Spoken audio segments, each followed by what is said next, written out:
Except with the rise of chaos. Now 4 albums into their Resurrection tour, would it really be that large of a surprise if this one ended up being really, really good too? You know, just like Blood of the Nations, Blind Rage, and Stalingrad. Would it really shock you all that much if this ended up being a really good album? I know it probably wouldn't shock me all that much, because they've just been on a roll. It's been one of the most enjoyable parts of metal in the 2010s. This resurrection that they have, that we've enjoyed with Accept is just kind of absurd, and I don't think any of us really saw it coming. But it's here, and it's a great thing to have, and it has led to some great things for Accept as well, including a #1 album in their home country. Hey, that's something that they didn't even get with, you know, albums from the 1980s. So let's give them a lot of credit for what they have certainly done. So this 10-track affair, I mean, what is it about this album that's going to make it seem different than the other 3? Is that going to be where the tires sort of come to a screeching halt, where everything tends to start to run together a little bit? Nope. Except they're veterans. They know exactly what to do in order to make this just different enough in order to really give it its own identity.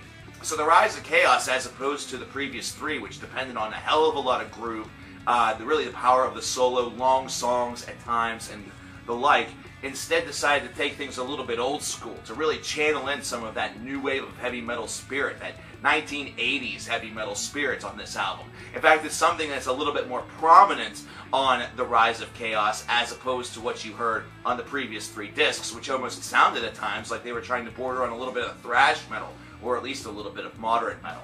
So by doing so, you get some of the classic ideas that we've heard in heavy metal for 30 to 40 years, such as with Die by the Sword. If you live by the sword, you die by the sword. This is a track that almost sounds like it's perfectly executed by a group such as Saxon. However, Accept takes the handle with this, and it's not too bad. You go to the Hole in the Hole in the Head, which is a classic idea for 30 years. Once again, sounds like it should be handled by an old school 1980s band that's been updated a bit, such as Budgie or Diamond Head, but it's Accept at the wheel, which means that it's got a little bit more balls and a little bit of the edge and the production value that is currently being employed in 2010. You know, 2017, but whatever, who's counting? Where this album takes a turn for me, because these first 3 tracks, I mean, they're very, very nice, but I was starting to worry by the time The Rise of Chaos, the title track, pushed through, because I wondered if this was going to be what this album was all about. If it was going to sort of be that classic album that, you know, was used to bring back the old school. And then I heard Kool-Aid. There's a song on this album called Kool-Aid, folks! Traditionally, that should be somewhat concerning, but this is one of the best songs on this album. It's fantastic. Principally talking about that old concept and notion of, you know, drinking the Kool-Aid, you know, drinking the crazy, essentially, in a cult. It is really well done. The storytelling that is executed is delivered nicely, and musically, it just has a lot of bite to it, a lot of edge, and I love that. I love the fact that they did not hold back on this. It reminds me of a track such as Blacklist by Exodus in its execution, not necessarily sharing tonal property, but the execution, the way that they are just unscathing remarks. They have absolutely nothing to lose. They hold nothing back, and they have a little bit of a sense of humor in there in the process also, even though this is sort of serious at the same time. And I think it just sort of took those first couple of songs and then Kool-Aid to really get this album revved up and motoring, because all of a sudden, Accept just took that old school notion and decided it's time to update it. It's time to give it the new Accept spirit, that resurrected group with a brand new singer.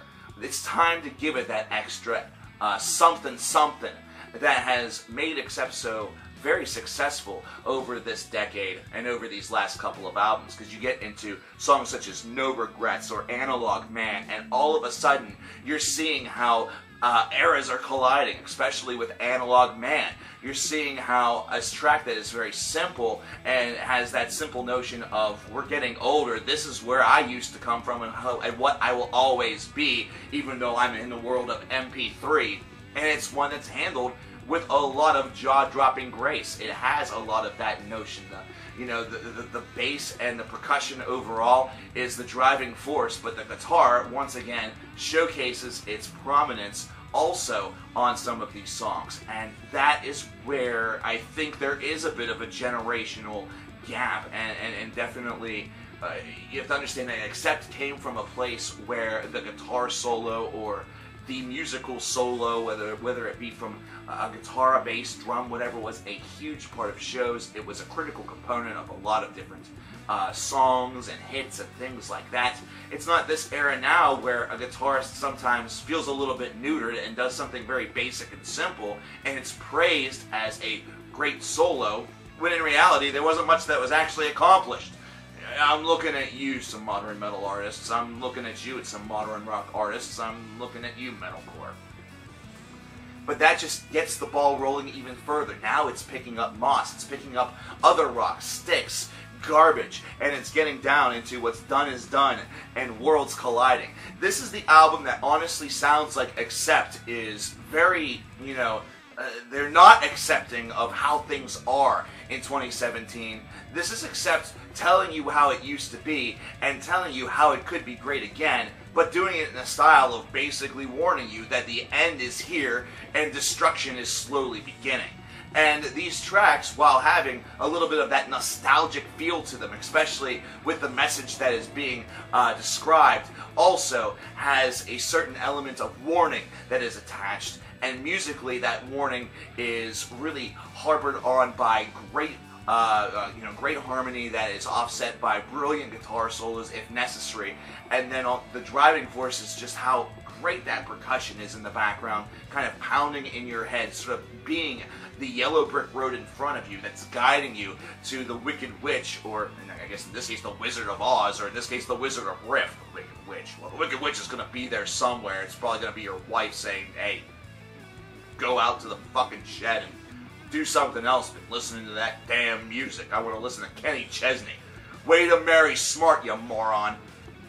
But then you get to the last two tracks on this album. You get to Carry the Weight and Race to Extinction, and you recognize that Accept also has one other old school or old style lesson to teach, and that's the fact that they leave one of their longest songs for the very final cut in Race to Extinction, and they hold absolutely nothing back, telling a tale of destruction that could easily be seen perhaps in a Mad Max movie, but it's escalated by the just old school sound to, that very new wave of British heavy metal sound that is executed, along with some of that pacing and thunderous riff taking that we have grown to become very accustomed to with this band during this most recent run in the 20-teens. The solos are all top-notch and really feel like you are, taking a step back into one of their previous albums in this 3-album stretch, now 4-album stretch, but they still bring new charm to that device, a new charm to that trope with this disc by adding in some of that elder knowledge and elder desire. It's almost like they step into the studio and say,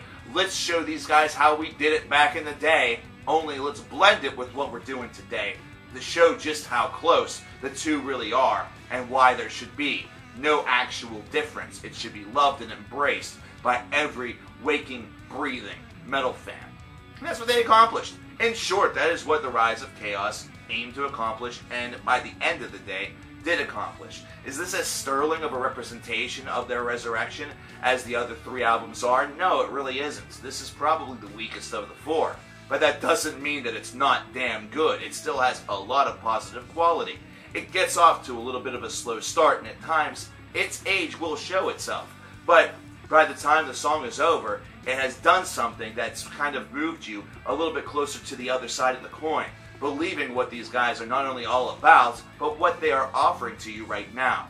And that kind of salesmanship that you get within a song without directly having to, say it, is pretty remarkable. It shows you just how much music can move you from one side to the next in just a couple of minutes. I really like this disc. I think it has a lot of positive charm to it. I would like to see where this goes from here. Is Accept going to continue to explore this direction on their 5th Resurrection, post-Resurrection album, or is this going to just be a 1-album pit stop and the next album boasts a brand new idea? Overall, this is a 20 out of 30. Overall, like I said, not necessarily a game changer, but Accept still shows that this is one of the best stories and coolest things that we have in heavy metal here in the 20 teens, and it's something that should be respected. But I want to know what you guys think about the rise of Chaos by Accept. Let me know in the comments below. I'm CoverKillerNation. I'll talk to you next time. Take care.